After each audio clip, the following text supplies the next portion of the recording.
hopefully within the next month and a half, that things begin to turn around. The hotel industry looking for brighter days. We have those stories and much, much more when the Morning Edition comes right back.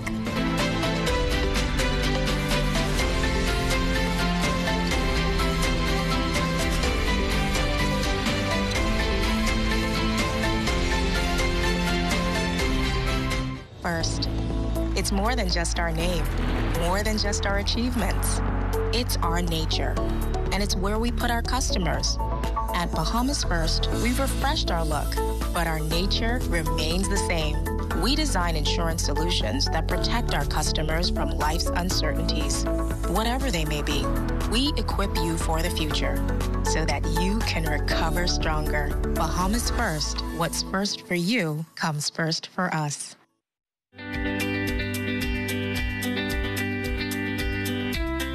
Good morning, everyone. I'm LaDawn Davis, and welcome to the Morning Edition. Taking a look at your weather forecast this morning, a stable air mass will dominate conditions across the northwest and central Bahamas, while a quasi-stationary front in the vicinity of the southeast Bahamas continues to weaken through tonight. We'll get up to a high today of 79 degrees with an overnight low of 66 degrees.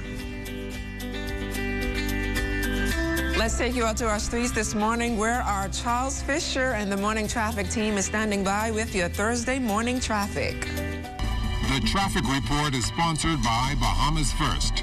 First in insurance. Today, tomorrow. Good morning. Hopefully everybody's having a blessed day so far. We're joining you this morning from the roundabout here at Goodman's Bay, where a major operation is being held. And joining us this morning on the traffic report is the newly minted officer in charge of the division, Superintendent Paul Cash. Good morning. Welcome to the Morning Edition, and congratulations. Thank you so much, Charles. Good morning, Bahamas. Give us the reason for this operation here this morning at Goodman's Bay. We're out here this morning because this is one of the first of many road checks that we are going to be having and throughout this island, mainly because we are mandated to. And even though we have we have seen an uptick when it came to last year, when it came to fatalities, that speed was a factor. And so we out here not only to enforce, but to educate. That is our mandate for the new year, is to try and educate persons on road usage, and also, like I said, to enforce. Now we've seen a lot of tickets given out this morning. The miles per hour in this area, and why for that mile per hour? This is a 25 mile per hour zone, basically because it's a touristic area. It has been that way for quite some time. And if you live in Nassau, you know that Goodman's Bay is a hub for not only domestic tourists, but also international tourists. And we don't want, Charles, we don't want anything to happen to any of them, because we feel that one life lost is too many. Now, we were talking about these operations. Sometimes persons may, by social media, say, hey, the police force is at Goodman's Bay. What are we doing to try to curtail them? Because we're actually looking out for one another. Agreed. We've had that in the past. But the plan for us is to visit as much areas as we can, as much as we can. And like I said, that is our mandate, to enforce the speed limit on our streets. So today we might be here for an hour. Tomorrow we might be here for 2, depending on the circumstances and depending on what we see. Okay, and as newly officer in charge of the Road Bahamas Police Force Traffic Division, what are your plans for this year? Like I said, our plans, as mandated by the commissioner, I know he hasn't come out yet with his 21 planning as yet. But as the mandate stipulates it in 2020, we are here to educate. We want to enforce, and we want to educate the public. All right? And so the plans for leading up into this year is for us to do just that. Just educate, speak to as much people as we can, develop relationships with personnel in those various groups that have people under their remit that can say, hey, look here, we need to curtail and deal with the speed and what's not. So we are going to educate as much as we can as well as enforce. And one final question. I noticed that your officers have those guns. Those guns are very powerful. Tell us about those guns. How far can they reach and what are they reading? Okay, the device is known as a Pro Laser 4. They're modern technology that we would have attained some years ago, and we've been in usage of them for quite a while. The guns are particularly radar focused, and it can be to a point where we pick up people, vehicles, depending on what area we're in. We use that range. Those ranges could range from 10 feet to 1,200 feet. So depending on what area we're in, we utilize the different ranges for vehicles. I'd like to thank Paul Cash, Superintendent Paul Cash, for joining us here. His first interview as officer in charge of the Royal Bahamas Police Force Traffic Division here on the Morning Edition. We'll be coming right back in the Morning Edition. We'll be speaking with Superintendent Audley Peters. That's the man who normally on those crime scenes, but he's out here this morning with the Traffic Division. Bahamas has been listed as one of just 27 countries that have largely tamed the COVID-19 pandemic. This according to endcoronavirus.org. The website is a self-described international volunteer coalition of over 4,000 scientists and other community stakeholders. Minister of Health, the Honorable Wenwood Wells, says his team of medical professionals are ready to execute plans to tackle the threat of a third wave.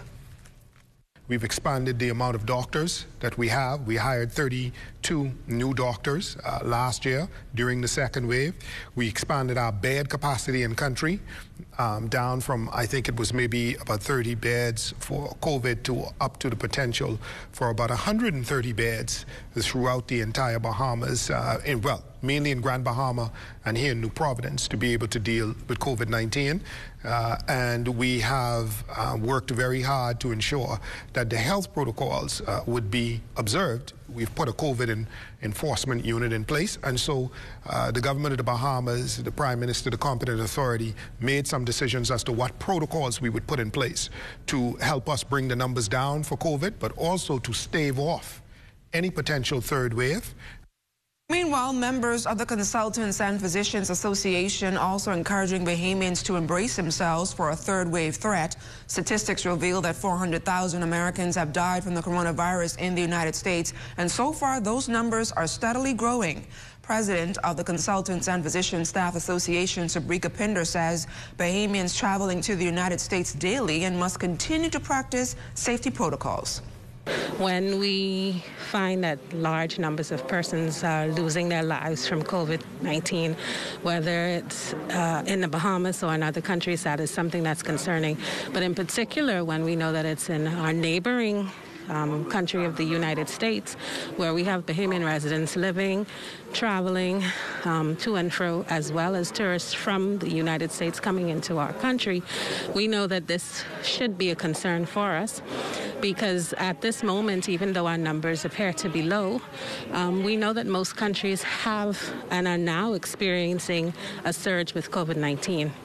And so we need to certainly continue to keep our guards up to make sure that we continue to manage our numbers as best as we can. Dr. Pinder says with an already compromised healthcare system, she says the medical team in the Bahamas is prepared to tackle the third surge of that virus. Additionally, she says the association has already met with the relevant authorities to discuss an effective plan of action if a surge occurs. Certainly, we haven't had any challenges with PPEs. I think one of the things that we're seeing now is the increase in cases of persons with other conditions coming to our healthcare institutions, which we knew in a sense would happen because persons would have been home because of COVID, and so now they're coming out.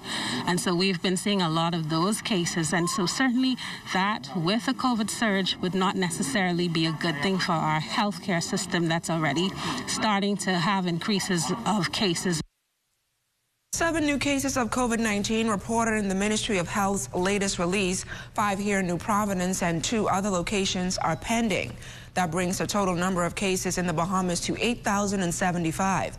1,128 cases are active. There are 6,720 recoveries and 13 hospitalizations. 57,200 tests have been administered with 175 deaths. The Competent Authority releasing new emergency powers COVID-19 pandemic risk management amendment orders last evening. Pharmacies, gas stations, and laundromats will now be permitted to operate on Sundays between the hours of 6 a.m. and 9 p.m. on the islands of New Providence and Abaco. Outdoor dining at restaurants will also be permitted on Sundays between 6 a.m. and 9 p.m. on both islands. Effective immediately for the islands of New Providence, Abaco, mainland Eleuthera, and mainland Exuma, funeral services may not have a maximum of 20 people at the graveside only, not including the officiant and mortuary workers. Wedding ceremonies in a religious facility may also take place with a maximum of 20 people in accordance with the protocols established by the Bahamas Christian Council and approved by the Ministry of Health. Funeral repasts and wedding receptions remain prohibited. The month of January is a relatively slow month for hotels across this country, and occupancy numbers have taken a nosedive due to the ongoing threat of the coronavirus in key tourism markets. But despite it all, the Atlantis Resort is still open. President of the Bahamas Hotel Catering and Allied Workers Union, Darren Wood, says with the changing of the guard in the United States, he expects hotel occupancy levels and tourism numbers to increase. Of course, we know we have the inauguration of a new president who we believe is going to pay a lot of attention to this coronavirus. And so we're hopeful that hopefully within the next month and a half that things begin to turn around rather slowly. So we'll still be able to pick up the summer months with some increase and then go into, we're really hoping that the off months, the August, September, October, that we do an aggressive campaign, not that they don't do it, but even a more aggressive this year, to try to see if we could fill those gaps in those months, to try to bring up the occupancy levels in the hospitality industry that would be able to take us pretty much through to December. Sandos Resorts International has announced that Emerald Bay over in Great Exuma will reopen on February the 24th, while the Royal Bahamian Spa Resort on offshore island here in New Providence will reopen on March 31st. Officials have been working closely with the government, and they believe the reopening dates will be to benefit of the Bahamian people, the economy, and the resorts. Both resorts will reopen with platinum protocols, which guarantees safety and cleanliness standards to ensure a worry-free vacation. And still to come, the Price Control Commission is lobbying for more power over pricing regulations. That story and more when the Morning Edition continues.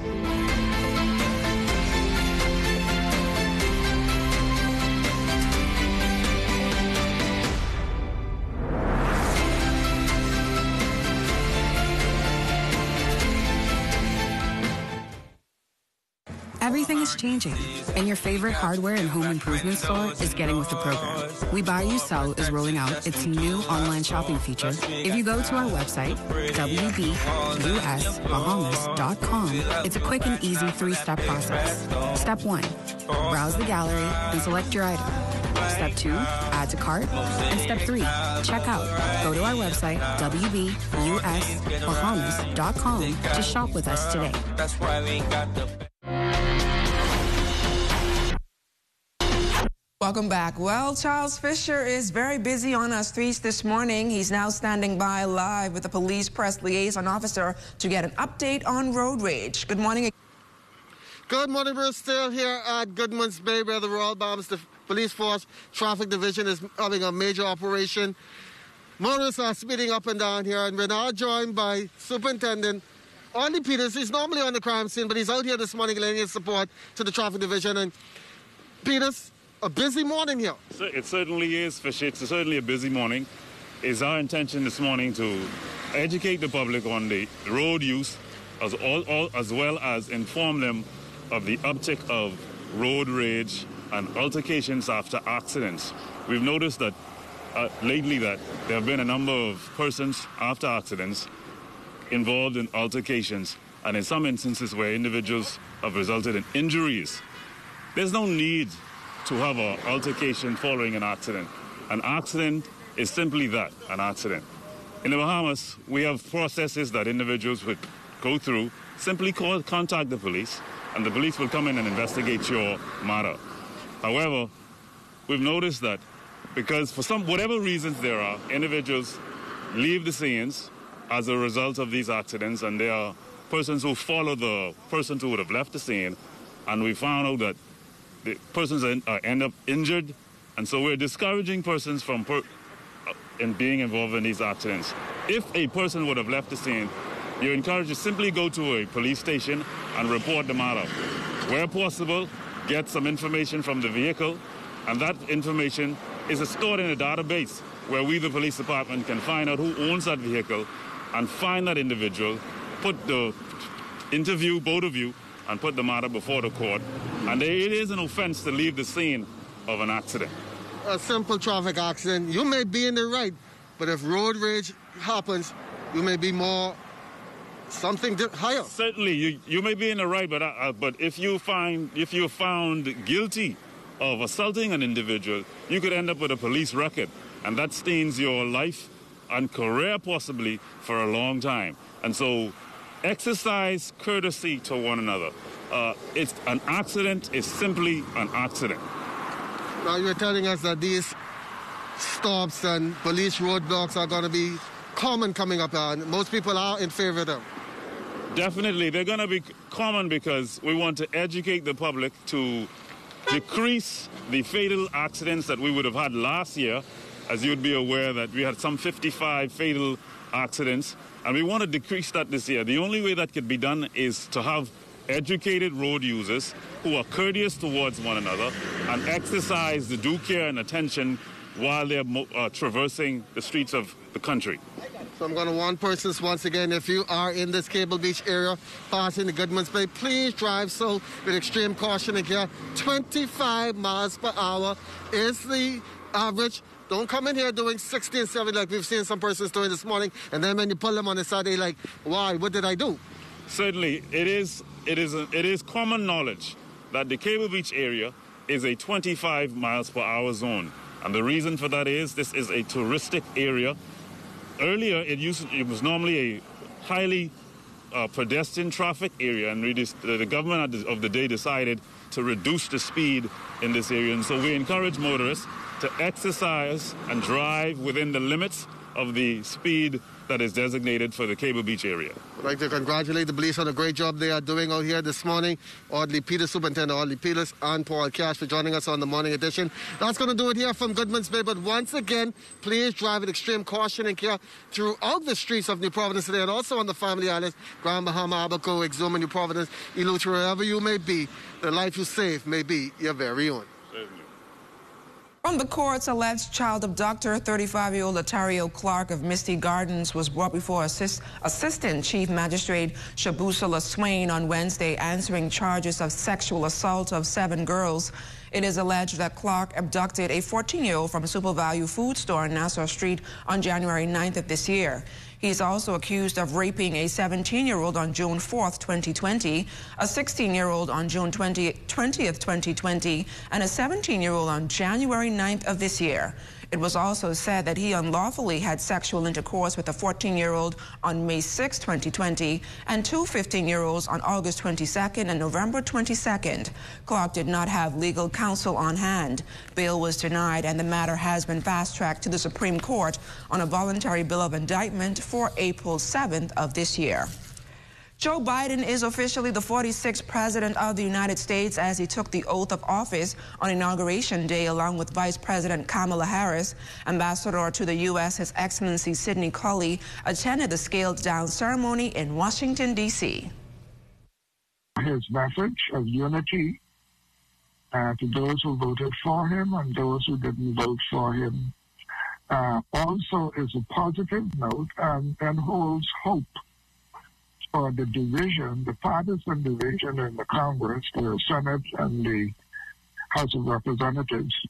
So it's going to be very interesting over the next 4 years to see how this works out. Elevated prices by merchants of the various local food stores is continuing to pose a challenge for authorities. With this in mind, the Price Control Commission is now lobbying the government to establish legislation which would give the commission more power over pricing regulations.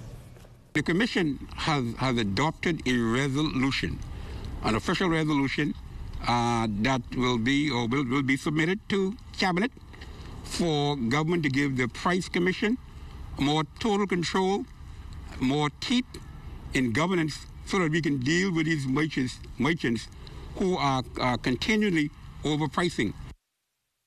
While warnings have reportedly gone out to merchants for violating the rules, none have been prosecuted just yet. This year, we're gonna stop allowing too much violation and stop allowing people too much grace period. We have given them enough grace period, enough warning period. So now it's time now to do some action. I will assure the people that I am on the consumer side. Like I said, I empathize and I put myself in the same position as consumers, and I know what it is in a hard time when finance is not readily available to go in these stores and to find these prices extremely high. Mount Moriah Member of Parliament, the Honorable Marvin Dames, partnering with the Immortal Junkanoo Group as they get ready to drum up a cleanup campaign in the constituency they call home. Garbage bins will be strategically placed throughout the community to help in their efforts. One of the things that we continue to say is, you know, in our constituency, we build from within. You know, before we go on the outside, we look within and tap into the experience, the knowledge, and the abilities of the people here within this great constituency. And as you can see, while most of the Junkanoo communities are in sabbatical as a result of the COVID, and due to the fact that we were unable to have a Junkanoo last year and the beginning of this year, the Immortal stayed busy. Lead organizer for the Immortal Junkanoo Group, Jermaine Williams, thanked the minister for his continued support. It's always a pleasure to work with my community and work with the minister. When we came up with this idea, it was something new, and it was actually something that came in timely because of Junkanoo and the COVID. And I think the Immortals, my crew here, we did a great job with working with the minister, and the design itself could speak. For us, it was something new, and like the minister said, this could be an opportunity where the guys in the group who are not working on through this rough times, we could come and we could, you know, display our art, because plenty of people, you know, they're not given the opportunity in their community. And still to come, one of our newest professional baseball players signed on the dotted line. Don't go anywhere. You're watching The Morning Edition.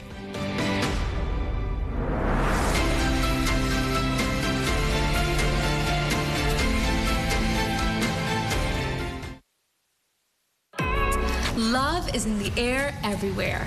And here at the Broadcasting Corporation of the Bahamas, we are bringing you a ZNS Valentine's special.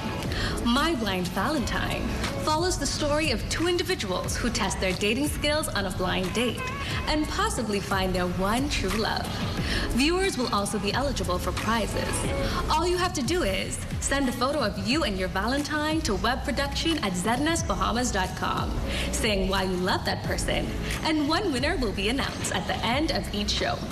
Remember to mark the date on your calendar, February 10th and 11th, for a TV special like no other and a chance to win.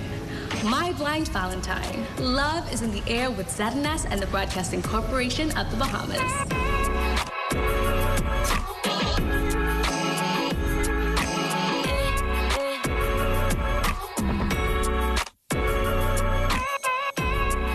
You are a healthcare worker. Thank you for fighting on the front lines against COVID-19. It is normal to feel stressed when taking care of others who don't feel well. But remember to take care of yourself.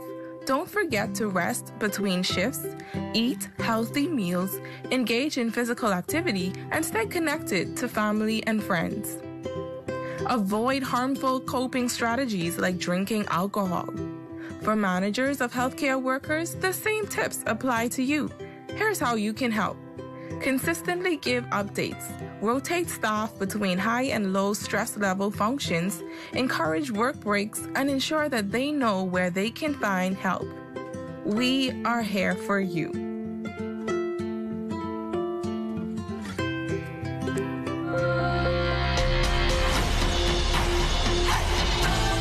Family and friends showed up last evening to show their support for Evan Sweeting, one of the country's newest professional baseball players. A product of the I-Elite Academy, Sweeting finally signed on the dotted line to become a member of the San Diego Padres organization. I'm going to try and move through the system as fast as I can. Work hard and see where it takes me. When it comes to pitching, Evan is one of the best the Bombers had in a long time. He throws a fastball, a curveball, and a changeup. His fastball is around 91 to 93 miles per hour, with his changeup having a drop off of about 15 miles per hour. His changeup is his pitch. That is his strikeout pitch. The Padres love that about him. The times that they came out and watched him, he showed it. He showed it at the right time. It worked. But him having 3 pitches, that puts him in the talks about being a starter.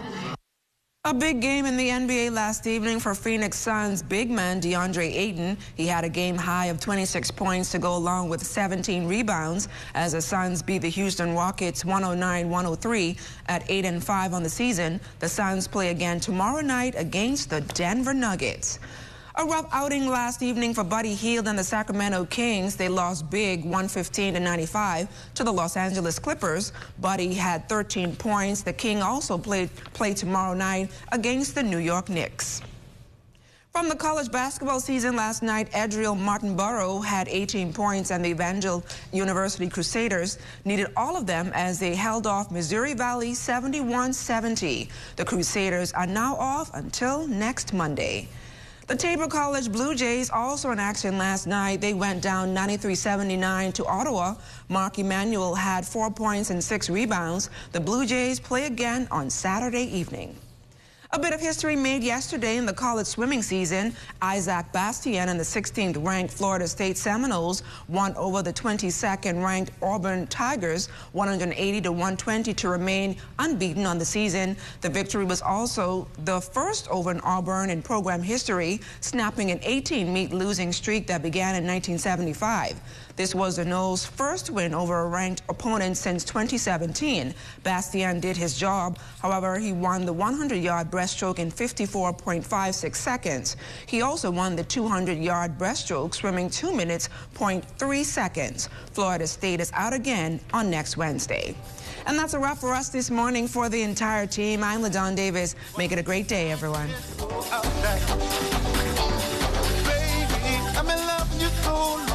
Love you so strong, now I'm wondering if someone has been in the cookie jar, plucking on my guitar and pump the G-string. Something just ain't right here. Why you acting so uptight? Something just ain't right. That ain't no mosquito bite. That ain't no mosquito bite.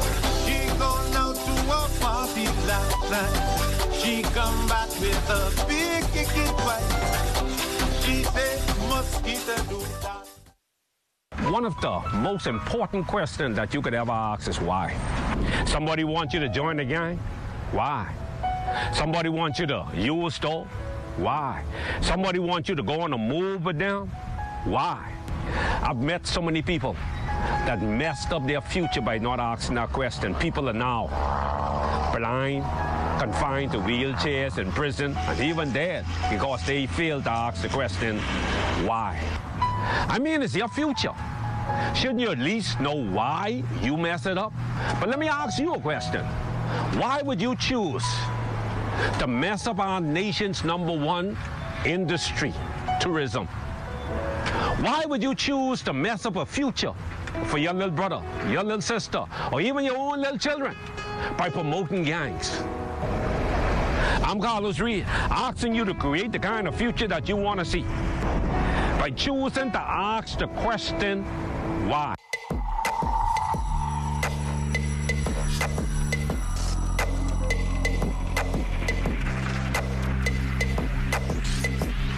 You're watching the ZNS Network, the People's Station. Welcome to Grace Connect, a program to keep the members and followers of Grace Community Church connected during this time when we are not all able to come together physically. We will connect with you through moments of praise, prayer, special greetings and updates, and of course, a fresh pastoral word from the Lord. We may not all come together physically, but in Christ we are always connected.